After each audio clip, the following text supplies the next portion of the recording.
Hello everyone, back at it again with another unboxing.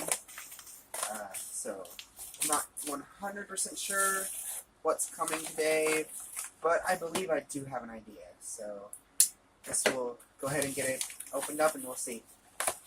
So first off, there's a bunch of little stickers there. And then, finally, I actually got the rims for the 22 3.0.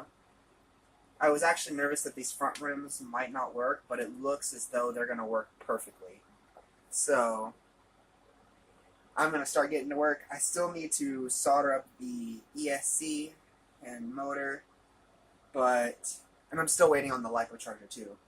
But I'm hoping that I can get this car up and running as quick as possible, and then once I get it completely put together, I'm definitely going to be making a close-up video showing it off. Anyway, thank you so much for watching. If you enjoyed, please like and subscribe, and leave a comment if you have any recommendations for videos, or just if you want to ask any questions.